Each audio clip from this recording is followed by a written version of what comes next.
Hola everybody and welcome to Viva Spanish, the podcast.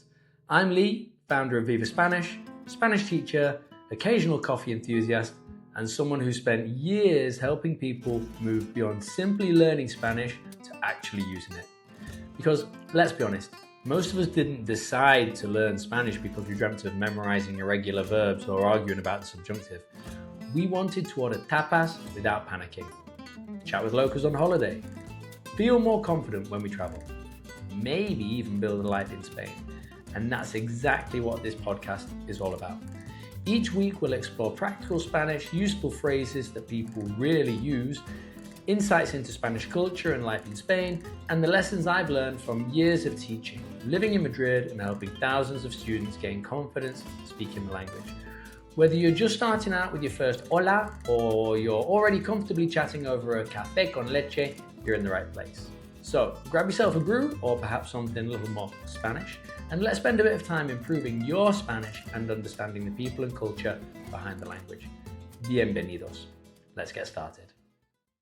Have you ever had one of those moments where you've been learning your Spanish for months, maybe years, you've completed loads of lessons, you've learned vocab, you've listened to podcasts, you've maybe even started to feel quite confident.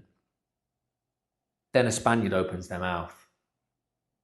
And suddenly it's like you've, accidentally pressed fast forward on them.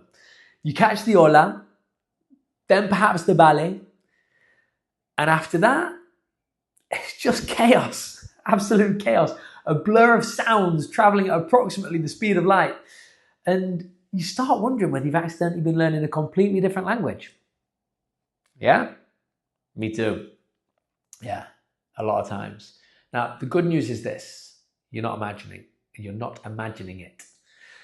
Spanish is fast, but it's not always for the reason that people think. Now, most learners believe that the problem is the vocab. Normally it isn't. It's familiarity. Now, think about English.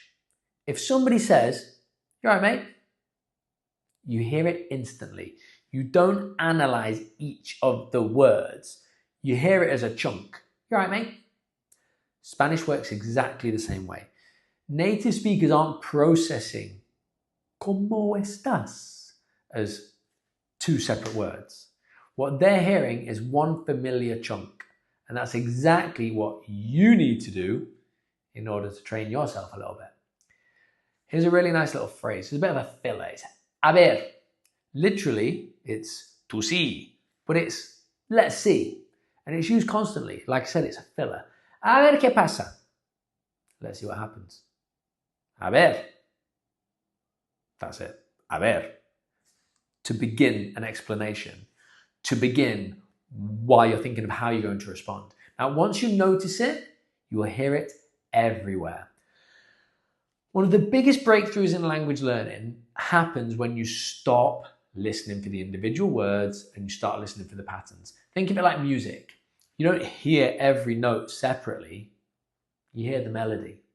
And Spanish is exactly the same. Now, here's something that might make you feel a little bit better. Native speakers miss things too.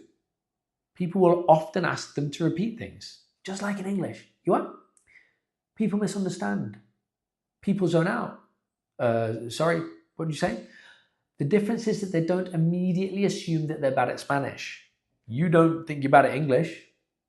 So here's another good phrase. It's ni idea. Ni idea. One of the most useful phrases in existence. Where's the remote? Ni idea. What time does it start? Ni idea. How did the dog get on the roof?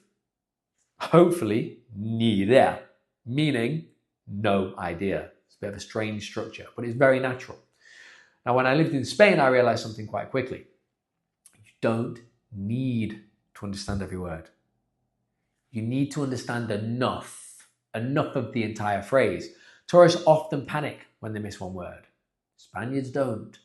They focus on the gist of the entire sentence, the meaning of the sentence in its entirety. And honestly, that's a really good thing that good communicators will do.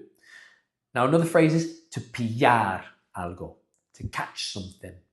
but it's often used as to understand. No lo pillo. I don't get it.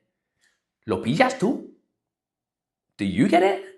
It is so common, and it's far more natural than many of the textbook alternatives. Here you're learning real Spanish. So, challenge for this week.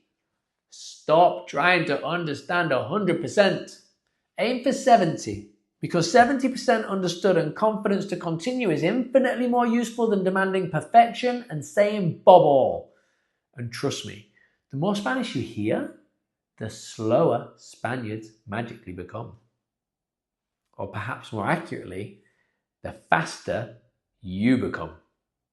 Just remember, nobody speaks Spanish fluently by waiting until they're ready. So order the coffee, start the conversation, make the mistakes, and enjoy the process. Thank you for spending this time with me.